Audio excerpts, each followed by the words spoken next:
असल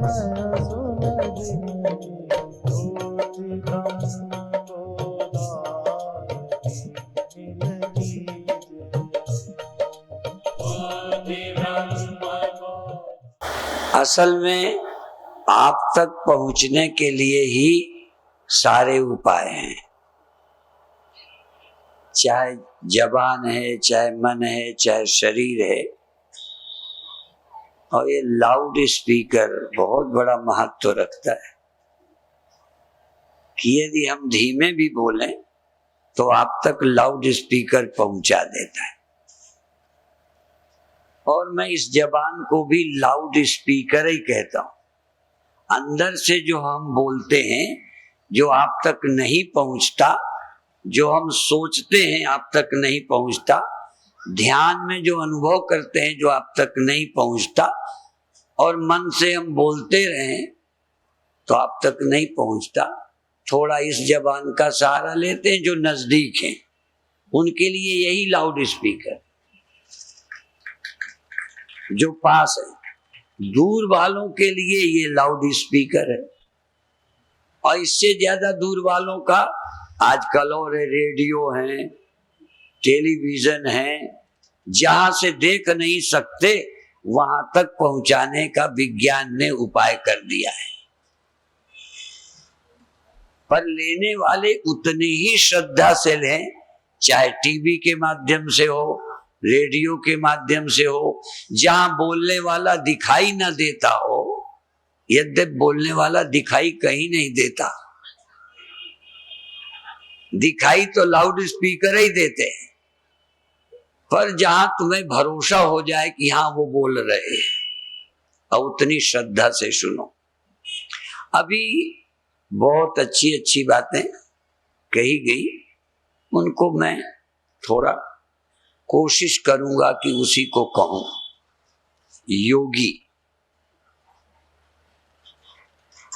योगी पहले अपने लिए ही योग करता है। भक्ति पहले अपनी ही शांति मुक्ति के लिए करता है। सब पहले संसार के भोगी फिर अपने अंदर भोग करने लगता है। पर जो अपने अंदर ही भोग में मस्त हो जाता है वो कम उपयोगी होता है। इसलिए उस आनंद के पाने के बाद जब अपने तन का, मन का, वाणी का उपयोग करता है किसी और के भले के लिए, तो ज्ञानी भी उपयोगी हो जाता है।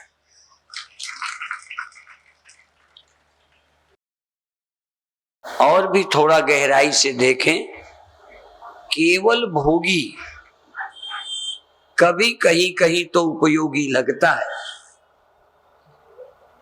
पर भोगी कहीं न कहीं अनुपयोगी हो जाता है। बलात्कारी भोगी ही तो हैं, चोर लुटेरे भोगी ही तो हैं, दूसरे को गिराकर उठने वाले भोगी ही तो हैं।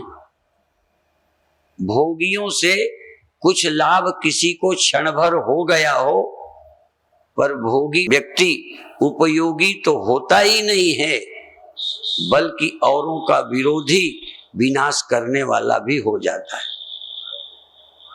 और ये भी सोचो, भोगी आदमी औरों के लिए तो हानिकर होता ही है, भोगी अंत में अपने लिए भी मृत्यु को बुलाता है। बंधन, दुख, चिंता भोगी के मन में ही उपजती है। इसलिए भोगी न औरों के लिए उपयोगी होता है, न अपने लिए होता है। योगी पहले अपने लिए उपयोगी हो जाता है। भक्त ज्ञान, ध्यान, समाधि इससे पहले अपने लिए उपयोगी हो गया, अपना काम हो गया, फिर जो बचा जीवन उससे वो लोगों के लिए उपयोगी हो जाता है।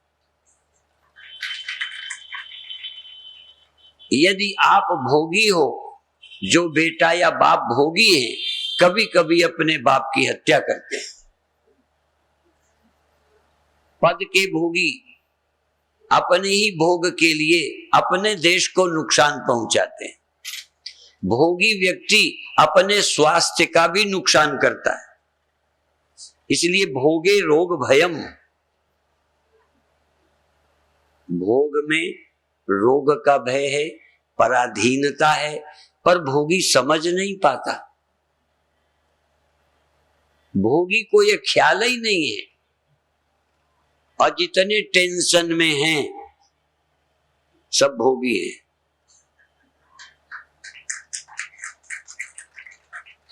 योगी को किस बात की टेंशन? योगी को वैसे भी टेंशन नहीं, उपयोगी होने पर भी कोई टेंशन नहीं। जितना उपयोगी हो गया, नहीं हो गया, नहीं हो गया।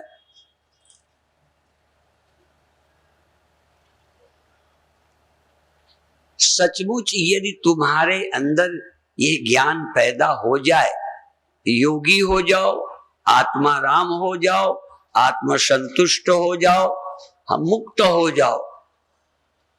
यदि आप समझो तो आप लोग मुक्ति को ऐसे समझते हो, स्वाधीनता को समझते नहीं। लोग स्वाधीनता समझते हैं मनमानी करने को। चोरी का मन हो चोरी कर लो, कहेंगे हम स्वतंत्र हैं। बलात्कारी बन जाओ, स्वतंत्र हैं। गुंडे सब स्वतंत्र ही तो हैं। जिसको आप स्वतंत्रता कहते हो, ये भोग की लालसा दुष्कर्म करवाती है, बुराई कराती है।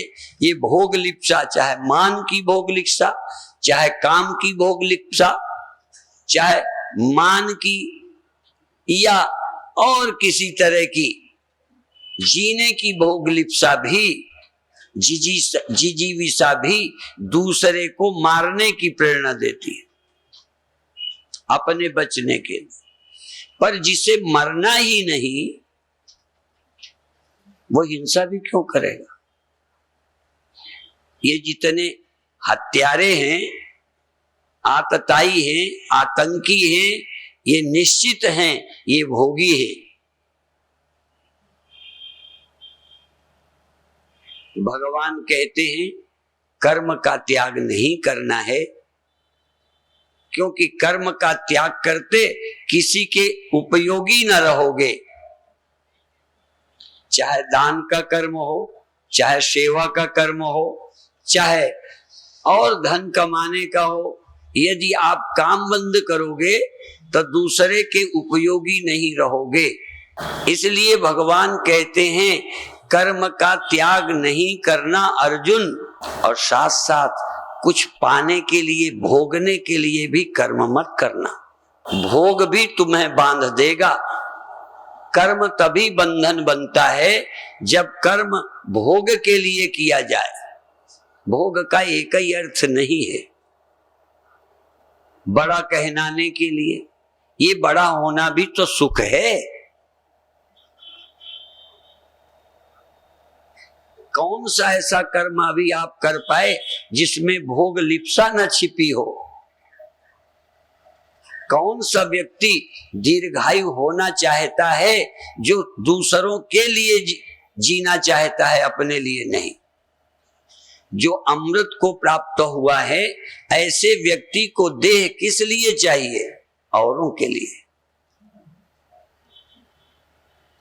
जो बड़ा कहलाने के भूखा नहीं है, उसका धन किस लिए है? औरों के लिए। उसका तन, उसका मन, उसका धन औरों के लिए। और ये आप में आज नहीं कल यह गुण आ जाएगा। यही गीता का उद्देश्य है। कर्मण्येवाधिकारस्ते। एक जगह कोई अर्थ कर रहा था, सब जगह ज्यादातर पंडित ऐसे ही कहते हैं, कर्मण्येवाधिकारस्ते मां फलेषु कदाचन। हमारा कर्म में अधिकार है, फल में नहीं। पता नहीं मिलेगा या नहीं मिलेगा। खेती करो, फसल हम पर निर्भर नहीं। इलाज करो, हम पर सफल होंगे कि नहीं। लोग ये अर्थ करते हैं, पर बिल्कुल गीता का ये अर्थ नहीं। गीता का अर्थ ये नहीं है कि हम पढ़ाई करें पता नहीं पास होंगे कि फेल, नौकरी करें वेतन मिलेगा कि नहीं, ये अर्थ ही नहीं है। भगवान कहते हैं कर्मण एव अधिकाराते, तेरा अधिकार कर्म में है, कर्म कर, फल में तेरा अधिकार ना हो, फल मिले ये तेरे अंदर इच्छा ही ना हो। मां फलेषु कदाचन, मां कर्म फल हेतु, तू ऐसा ज्ञान प्राप्त कर कि फल के लिए अंदर कोई कारण ही ना हो जो फल मिले। मां कर्म फल हेतु, अर्थात जिससे तुझे भोगना पड़ता है, तू अपने स्व को आत्मा राम हो जा, आत्मानंदित हो जा, आत्मतुष्ट हो जा, आत्मा का अमृत पी ले, तुझे पाने की जरूरत ही न रहे कुछ। और जब जरूरत ही नहीं रहेगी तो कर्म के फल का हेतु ही खत्म हो गया। कर्म के फल का हेतु बिना ज्ञान के खत्म होता ही नहीं।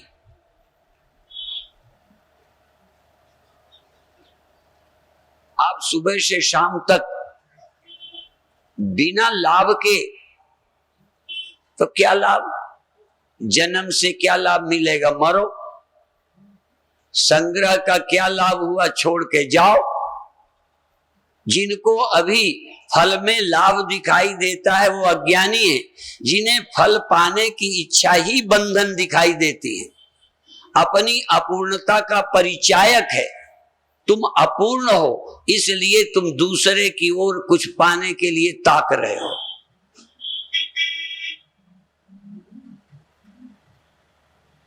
अभी पुत्र से भी, धन से भी, पत्नी से भी, और तो और जो भी करते हो उससे कुछ अपने को बड़ा कर रहे हो।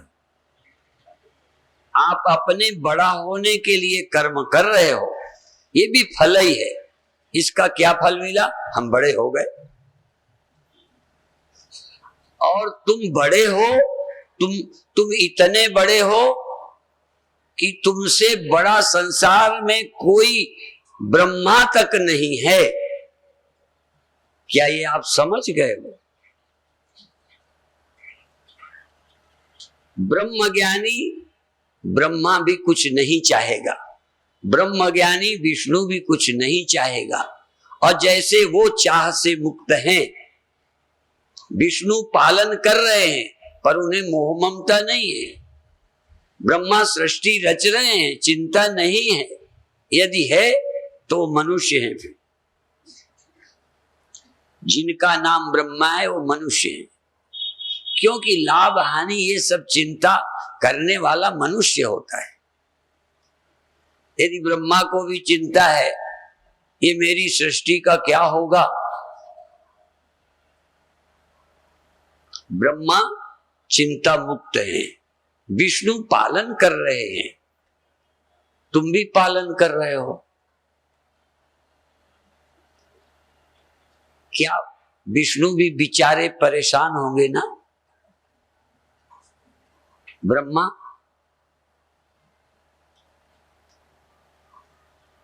असल में परेशानी क्या है, टेंशन क्या है, दुख क्या है? आत्मा का अज्ञान।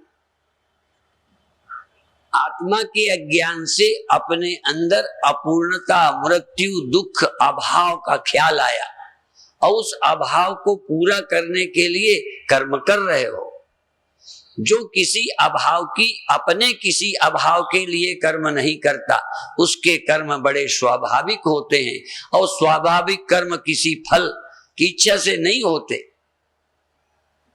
एक दान देता है तो सहज, एक बोलता है सहज, सृष्टि चलाता है सहज, कुछ करना पाना थोड़ा है। अर्थात ये सृष्टि यंत्रवत चलती है। यंत्रारूढ़ानि माया, ये सब यंत्र आरूढ़ की तरह सृष्टि चल रही है, कहीं कुछ करने जैसा नहीं। लेकिन हमारी समझ में नहीं है। बच्चा जवान हुआ है, बच्चे बच्चे के फिर जवान होने पे बच्चे हुए हैं और हमारा बाप नहीं रहा, हम नहीं रहेंगे, हमारा नाती पोता रहेगा, फिर वो नहीं रहेगा। यदि कोई रहने के लिए कर रहा है तो रहा कौन है? उस गहराई को देखना, बहुत गहराई की बातें हैं। हम अपने ग्रंथों को हल्के फुल्के ढंग से पढ़ते और सुनते हैं। ये सम्मेलन भी ऐसा लगता है जैसे दिल बहलाने के लिए हम सुन रहे हैं। असल में यदि ये बात समझ आ जाए तो तुम्हें अपना दिल बहलाने के लिए करना ही कुछ नहीं।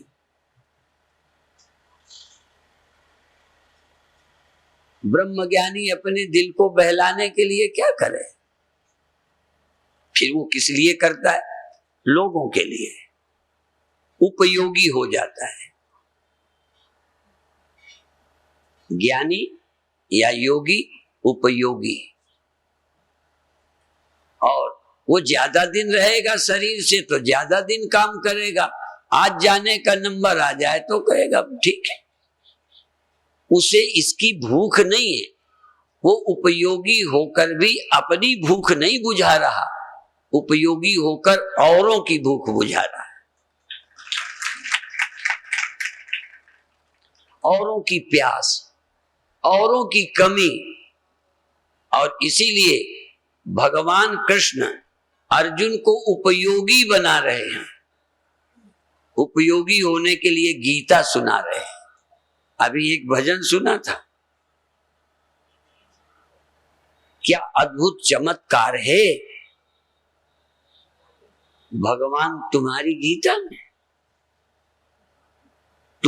तुम्हें चमत्कार मालूम पड़ता है? गीता का चमत्कार, गीता का चमत्कार जानते हैं जिन्होंने गीता समझी है।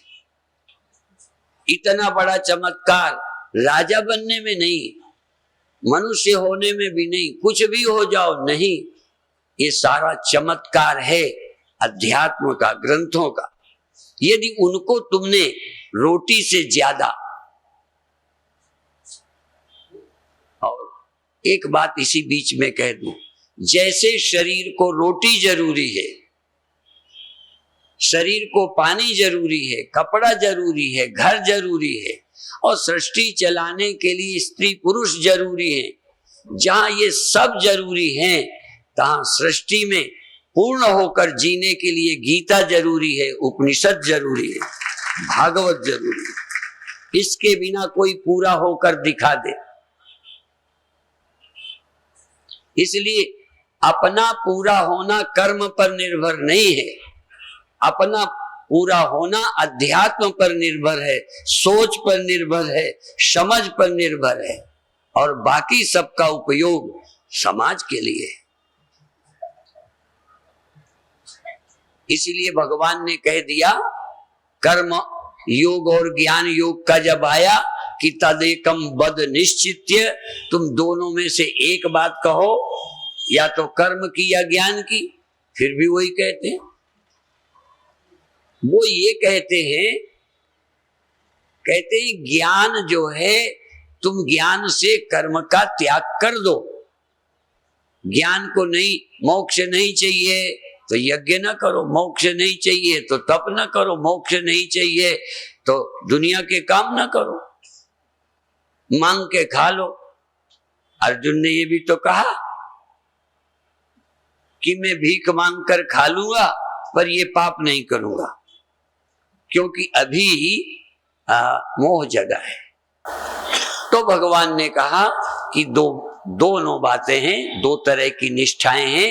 एक ज्ञानी कर्म का त्याग कर देता है, और एक ज्ञान कर्म नहीं त्यागता, सिर्फ अंदर की अज्ञानता से मुक्त होकर कर्म करता है। और पूरी गीता में बार बार दोहराया है कि कर्म का पूर्ण रूपेण शरीर से त्याग हो ही नहीं सकता। कोई भी व्यक्ति, हम बोल रहे हैं, खा रहे हैं, मांग के खा रहे हैं या कमा के खा रहे हैं, कर्म का त्याग कौन कर सकता है? तो भगवान ने कहा, अर्जुन तुम छोड़ना भी चाहो तो कर्मों का त्याग नहीं कर सकते। अब दूसरा विषय, अभी हम कर्म जब करते हैं तो फल के लिए करते हैं, फल का अर्थ कोई ये फल नहीं आम के, कर्म का भी फल होता है। कर्म का फल है कुछ पाना। शंकराचार्य कहते हैं कर्म कोई मुक्ति, शांति, आनंद, ब्रह्म पाने के लिए नहीं है। वो सीधा कहते हैं चित्त शुद्धये कर्म न तो वस्तुपलब्धये। वस्तु के उपलब्ध करने के लिए कर्म नहीं है, और हम कर्म कुछ उपलब्ध करने के लिए कर रहे हैं। कर्मणा बध्यते जंतुर विद्या च विमुच्यते। कर्म से बंधन होता है, विद्या से मुक्ति होती है। तो अपने लिए विद्या, अपने लिए ज्ञान, अपने लिए सत्संग है, और औरों के लिए काम। यहां तक शरीर भी औरों के लिए। ये भोजन करिए। मैं बहुत उदाहरण देता हूं, थोड़ा उन चीजों को लो जिनमें दिमाग नहीं है, चेतना नहीं है। उनका पेड़ फलता है, बढ़ता है, वो किस लिए? पेड़ को क्या मिलना है? तो क्या पेड़ को पानी नहीं चाहिए? क्या पेड़ को खाद नहीं चाहिए? क्या पेड़ की सुरक्षा नहीं चाहिए? पर ये सुरक्षा पेड़ की क्या पेड़ के लिए है? आप ट्रैक्टर रखते हैं, डीजल नहीं डालते, सर्विस नहीं कराते, तो कार को क्या लाभ है? अर्थात फिर समझिए, ये शरीर यंत्र है, इस यंत्र का उपयोग करिए, इसको भोजन दीजिए। यदि कार को भी हम गैरेज में खड़ा करते हैं, तो इसको यदि बेडरूम में ले गए तो क्या गुनाह हो गए? पर क्या कर लोगे? क्या ये बचाए रख पाओगे? इसलिए ज्ञान ये जब हो जाता है कि ये यंत्र कार्य के लिए प्रकृति कर्म कराती है, ये गुण गुणों में वर्तते हैं। नान्यम गुणेभ्यः कर्तारम यदा दृष्टानुपश्यति गुणेभ्यश्च परम वेत्ति तद मद भावम शोधिगच्छति। जो इस प्रकृति के सभी कामों को, प्रकृति के गुणों को मान लेता है और अपने को अकर्ता और अभोक्ता, मैं पूर्ण हूं, मैं मद्भावायोपपद्यते, वो ब्रह्म हो जाता है। मद्भावम शोधिगच्छति, वो ज्ञानी ब्रह्म ही होता है। फिर ब्रह्म को क्या कमी, क्या अधूरापन? अभी नहीं जानते कि ब्रह्म में अधूरापन सुना हुआ है। जिस दिन तुम जान जाओगे कि ये प्रकृति करती है, मैं नहीं, ये जरूरत मेरी नहीं, भूख मेरी नहीं है। पेड़ को यदि पानी चाहिए तो पेड़ की योजना है कि प्रकृति की योजना है? पेड़ में फल आते हैं, पेड़ की योजना है कि प्रकृति की योजना है? जैसे वहां मन बुद्धि नहीं होने से तुम आसानी से पकड़ सकोगे कि पेड़ में फल पेड़ की अकल से नहीं आए, पेड़ का बढ़ना पेड़ की सोच से नहीं हुआ। एवं प्रवर्तितम चक्रम, ये सारी सृष्टि उसने चलाई है। तुमसे भी पेड़ से वो कराता है, बादल से कराता है, सूर्य से काम लेता है, वो काम लेता है। बया तपति सूर्य, उसके डर से सूर्य काम करता है, उसके निर्णय से पेड़ काम कर रहे हैं, उसके निर्णय से सारी सृष्टि काम कर रही है, और तुम अपने को कर्ता मान रहे हो। और कर्ता ही नहीं मान रहे, तुम्हें कोई कमी लगती है, भोगता मान रहे हो। धनी होने के लिए, बड़े होने के लिए, सुखी होने के लिए, जीने के लिए कर रहे हो।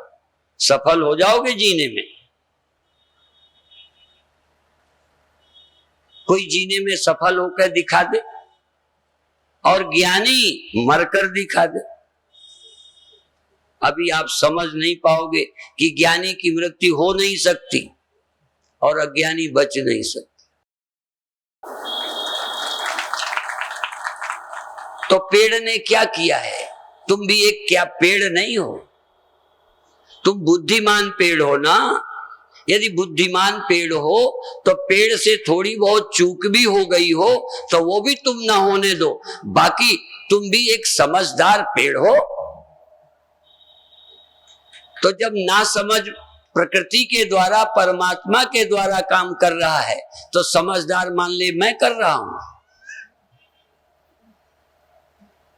यदि सारी सृष्टि जहां दिमाग नहीं है वो सब चल रहे हैं, सूर्य पृथ्वी घूम रही है, ग्रह काम कर रहे हैं, सब हो रहा है, पेड़ बड़ा हो रहा है, तुम भी बड़े हुए हो, तुम भी एक पेड़ हो, इसमें अभिमान भर तुमने किया कि मैं बड़ा हो रहा हूं, मैं जीवित हूं, और चूंकि मैं जीवित हूं इसीलिए मरो।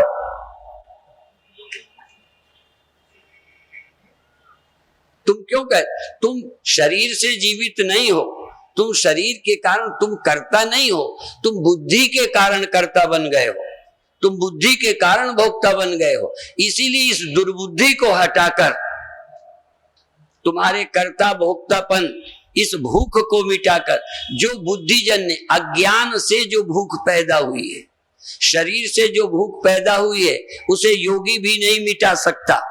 शरीर से जो कुछ पैदा होता है वो तुम नहीं रोक सकते, जैसे पेड़ नहीं रोक सकता तुम भी नहीं रोक सकते। फिर तुम क्या कर सकते, इस शरीर के अभिमान से जो एक कार्य के लिए यंत्र प्रकृति ने दिया है, और तुम इसमें बैठकर शरीरस्थोपि कौन्तेय न करोति न लिप्यते, शरीर में रहने पर भी तुम करता नहीं हो, तुम भोगता नहीं हो, पर मानते हो। यदि तुमको पता होता तो गीता को यह समझाने की क्या जरूरत थी कि शरीरस्थोपि कौन्तेय न करोति न लिप्यते, शरीर में रहने पर भी तू करता नहीं है, तू भोगता नहीं है, तू इसमें तेरी रोशनी है। और ये काम पहले होता है जहां रोशनी नहीं है। असूर्या नाम ते लोका अंधेन तमसावृता ताग्वंस ते प्रेत्या विगच्छन्ति एके चात्महनो जना, जो आत्मवेदता नहीं है। अब ये देखो, जहां मैं हूं का ख्याल नहीं है वहां कौन सा काम रुका है, पेड़ में बताओ। जहां इतनी बुद्धि नहीं है तो सांप है, बिच्छू है, शुअर है, कुत्ता है, बिल्ली है, सब काम हो रहा है, सृष्टि चल रही है। तो तू भी यदि मूर्ख होता तब भी सृष्टि चल जाती, तब बुद्धि क्यों मिली है? जब जानवर काम कर सकता था तो तुझे बुद्धि क्यों मिली है? अभिमानी बनने के लिए कि निरभिमान होने के लिए? तुझे बंधने के लिए कि मुक्त होने के लिए? इसलिए सिर्फ काम कराना होता तो भगवान सृष्टि से सारा काम ले रहे हैं, मनुष्य तन देकर, बुद्धिमान बनाकर, तुझे बिठाकर सिर्फ तुझे ये बताना था कि तू सबकी तरह काम करते दिखाई देने पर, सबकी तरह जन्मते मरते दिखाई देने पर भी तू न जन्म न मर, न करता हो न भोगता हो, तू ब्रह्म होकर जी। और ये मदभावायोपद्ये गीता में मैंने नहीं जोड़ा, मदभावम शोधिगच्छति मैंने नहीं जोड़ा। जो इस सृष्टि के प्रकृति के नियम को जान लेता है, भगवान कहते हैं वो ब्रह्म हो जाता है, वो परमात्मा हो जाता है, वो मेरा ही, जैसा मैं हूं तैसे ही अर्जुन वो भी हो जाता है, जैसे मैं मुक्त हूं ऐसे ही मेरा भक्त भी मुक्त हो जाता है। ये है गीता। और गीता से वैराग्य रखो, उपनिषद पढ़ो नहीं, भागवत सुनो नहीं, बस यही आदमी जो मूर्ख बतावे वो यही कहेंगे मैं बाप हूं, तू बेटा है, तू भी बाप बन जा। मैं पति हूं, पत्नी हूं, अपनी बेटी को भी किसी की पत्नी बना दो, अपने बेटे को भी किसी का खसम बना दो, और क्या करोगे? ये तुम ना बनाओ, धर्म शास्त्र की नहीं मानो तो क्या कुत्ता कुतियां बच्चे नहीं पैदा करते? ये तो प्रकृति कर रही है। तेरे बुद्धि ना होती तो क्या बच्चे ना होते? तेरे बुद्धि ना होती तो तू जवान ना होता, कुत्ता जवान नहीं होता, भैंसा जवान नहीं होता, पेड़ नहीं बढ़ा जाता। ये मैं बताऊं कि मनुष्य तन और बुद्धि क्यों मिली है कि तू लोगों की तरह, पशुओं की तरह, पेड़ों की तरह, चंद्रमा की तरह, सूरज की तरह सब काम करता रहे और फिर भी मुक्त रहे। इसके लिए मिली है, बंधने के लिए मुक्ति नहीं। तू अभिमानी, पेड़ कभी नहीं मरता, पेड़ को ख्याल भी नहीं आया, क्यों? क्योंकि बुद्धि नहीं है। काम तो हो रहा है, पेड़ कम उपयोगी है क्या? बोलो, अनाज कम उपयोगी है, ये ध्यान रखो। उपयोगी तो वो भी है जहां दिमाग नहीं है। उपयोगी बैल है, गाय है, भैंस है। अभी गौशाला की बात सुन रहे थे, गाय उपयोगी नहीं है। उपयोगी देखो है, पर विशेष बुद्धि नहीं होने से वो करता भोगता ज्यादा कुछ नहीं है। तुमको बुद्धि दी, इसके कारण एक दोष भी आया। बुद्धि के कारण तुम अभिमानी बने, कर्ता बने और ज्यादा दुखी हुए। इतना जैसे पेड़ कम या नहीं दुखी है, पशु थोड़े बहुत दुखी होते हैं। हमारी तुलना में ये रोग, ये टेंशन गधे में नहीं है। कुछ दिन गधों के साथ रह के देखना, उन्हें है टेंशन। और किसी सेठ के पास रह के देख लेना, वो दुख ही दुख गिनाएगा। किसी हम बड़े के पास गए, उसके पास दुखों की लिस्ट है। गधों को हमने देखा, मस्त देखा, चरते देखा, रेकते देखा। ठहाका मार के योगाभ्यास में तुम्हें हंसाना पड़ता है, वो आप ही रेकता रहता है। हमने शुअरों को मस्त देखा। एक जगह मैं मध्य प्रदेश में था, प्रवचन करके 11 बजे रात लौटा तो एक लाइन की लाइन शुअरों की लेटी हुई, ऐसे आंखें बंद, क्या समाधिस्थ कोई होगा, जैसे मस्त थे। तो तुम इतने भाग्यशाली, नर समान नहीं कौनो देही मिली है। साधन धाम मोक्ष का द्वार मिला है, मोक्ष का, मुक्त रहने का, और तुम बने हो। तुम ही बता दो समस्याएं क्या हैं।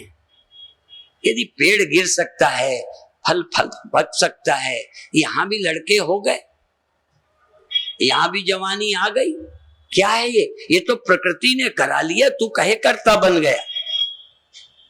इसलिए यदि तुमको इस सृष्टि की टेंशन से, दुख से, चिंता से, भय से मुक्त होना है तो गीता पढ़ो, गीता पढ़ो, गीता पढ़ो, गीता समझो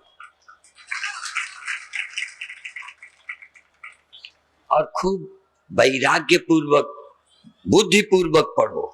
क्योंकि बुद्धि, अभी कह रहे थे ना मंडलेश्वर की, प्रज्ञावादांश भाषसे गतासूना गतासून से नानु सोचंती पंडिता।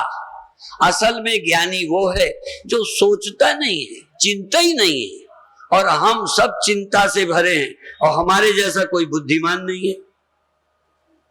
भगवान कृष्ण जैसा वक्ता अर्जुन को कह रहा है कि तू समझता है ये हो जाएगा, पाप लग जाएगा, पुण्य हो जाएगा, पुण्य कर लूं, ये मेरे हैं, ये नहीं होना चाहिए, ये तू बुद्धिमान है।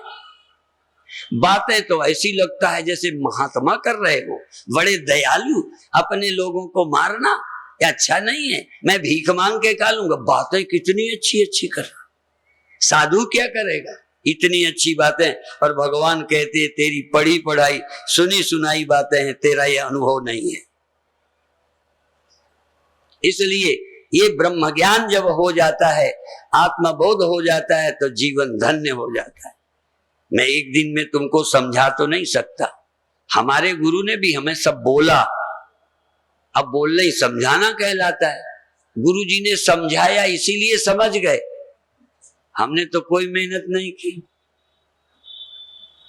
ये कोई सुनाकर तुम्हें ज्ञानी बना दे, यदि तुम्हारे अंदर तैयारी नहीं है, मूर्ख हृदय न चेत, जो गुरु मिलहि बिरंचि सम।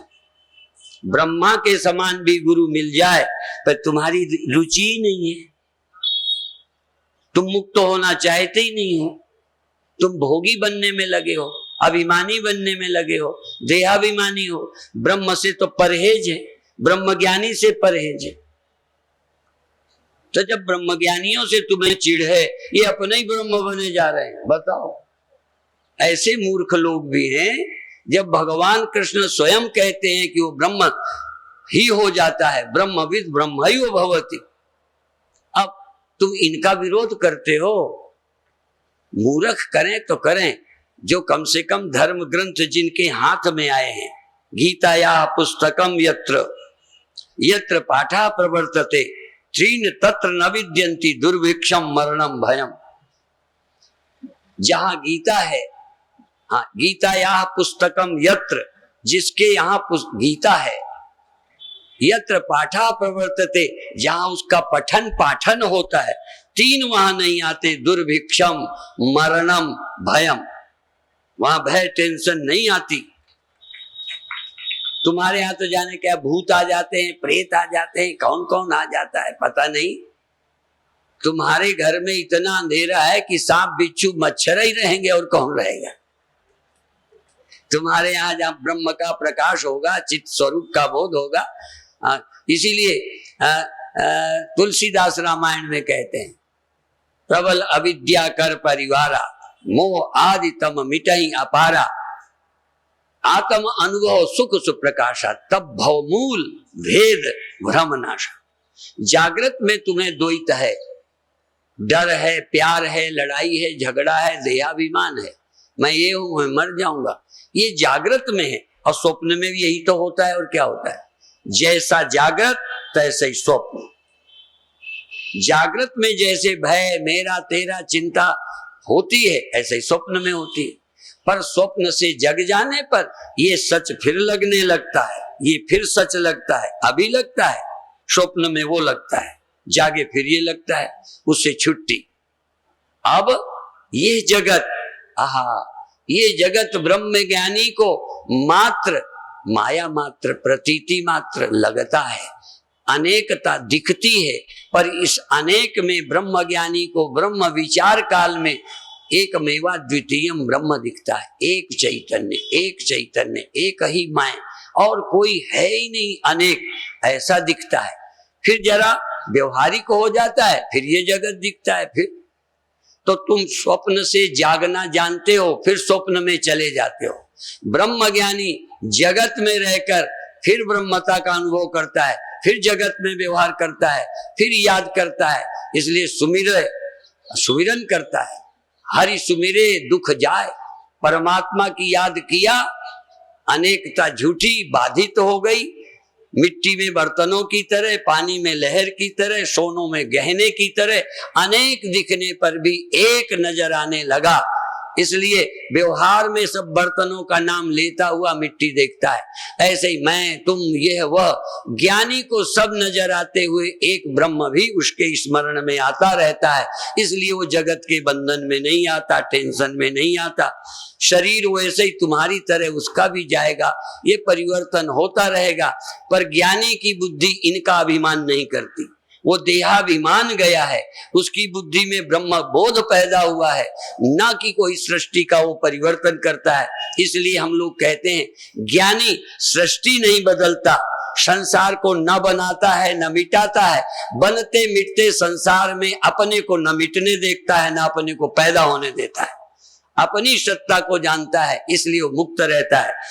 आप सब बधाई के पात्र हो। इसको तो सिर्फ आप प्रेरणा समझो।